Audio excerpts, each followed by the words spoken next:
today's CBS television network programs are recorded earlier in the day for broadcast in this time zone. Well, I'm glad you called.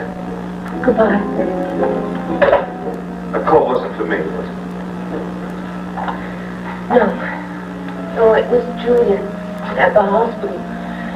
You and Joe had hoped that Mary might come out of the coma again, but she hasn't. Oh, no. Just drained. I thought perhaps that was Ed on the phone saying that he'd been delayed. But is he coming over now? Yeah.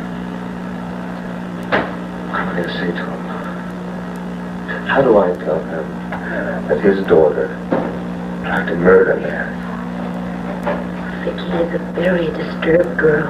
Surely you can make him understand that. Kate, Ed has never been a reasonable man when Vicky's concerned. I don't know how I'm going to get through to him. Okay.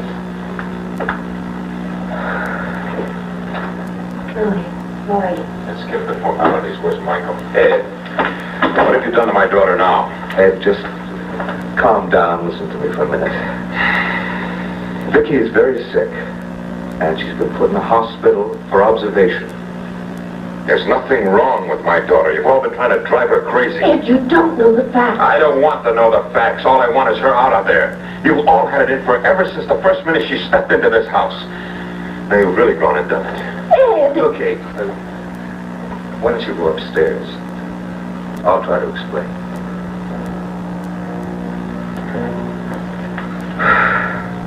I'm not interested in any more explanations. What? No one's going to pull the wool over my eyes. I want you to sit down. I don't want to sit down. Tell me what happened. Vicky tried to kill Mary. What? She pushed her down those stairs deliberately because she wanted to kill her and kill the baby. It's a lie. Vicky has admitted it. Because you've tricked her into it. Please, Ed, try to understand. She is mentally disturbed. She planned it. She wants Mary dead.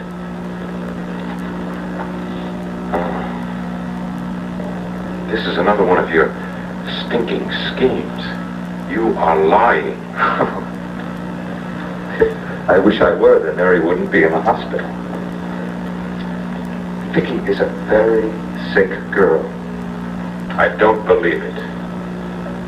Ed, she's dangerously psychotic. She's going to have to be committed to a hospital. No. I won't let her. What? She tried to murder Mary. What more does it take to convince you? Michael, I don't trust you, and I don't believe you. I want to see Vicky. Now, where is she? She's at the Rollins Mental Clinic. How could you put her in a place like that? What are you doing here? I mean, why aren't you there with her? There doesn't seem to be very much that I can do for her now. Oh, you have never done anything for her but cause her trouble. She's in a wheelchair because of you, and now you've put her in the hospital.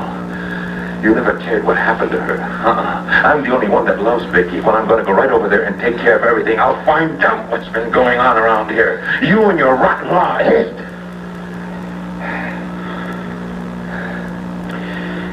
I'm going to make you pay for this, Michael.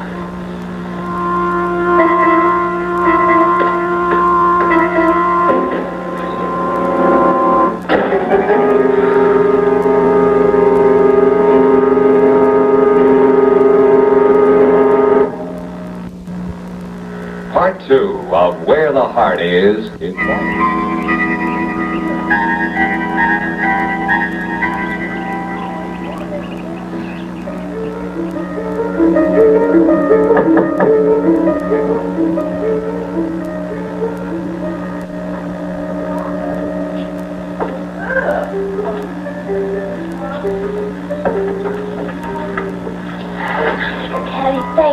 coming. I knew you'd come and rescue me. Baby, what have they been trying to do to you? Trying to lock me up here. Oh, I'll get you out of here. Don't you worry about a thing. They hate you when they should thank me. They just don't understand. I know, honey.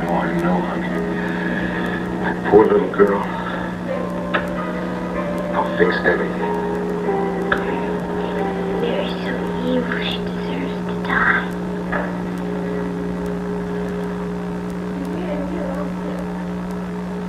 What? Oh, by the way, did she die yet? No, Vicky, I don't know. What do you mean? She deserves to die because she's so evil. I knew that, but they just didn't believe me. What are you talking about, Vicky? Well, she tried to fool Julian. She was deceiving him. But she couldn't fool me. You see, I knew that she and Michael were in love with each other. And that wasn't Julian's baby, but it was Michael's. That's why it had to die. And you see, Daddy, I had to take care of everything. Oh, no. That's why I planned it so carefully, Daddy. Plan what, Vicky?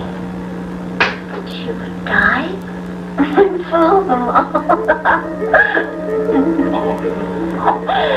Oh, Daddy, I'm so sorry I had to fool you too. But I have got a lovely surprise for you. Vicky. Close your eyes. Come on, close them.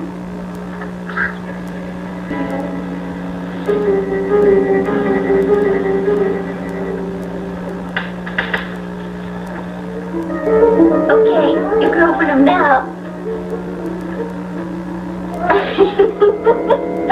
You see, I can walk, and I can dance. Oh, Daddy, what a lovely surprise, huh? Isn't it? I've been able to walk for weeks now. So, Daddy, why don't you and I do something today? Just the two of us. We could, we could go shopping, maybe. And buy a ribbon for my hair. And a new dress. Summer shoes. Dance down the street. It looked lovely how it all turned out. Mary's gone. I can walk. I can walk. I can walk. I can walk. I can walk. I can walk. I can walk.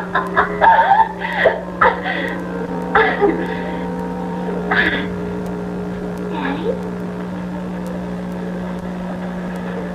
What's the matter?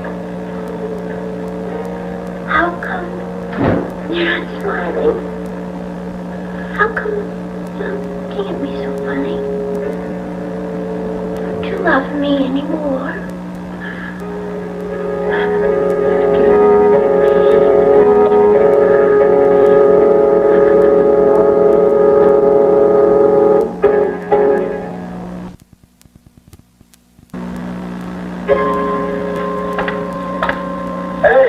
Anybody home? Was that your Steve? Yes, ma'am. Oh, I'll be right there, dear.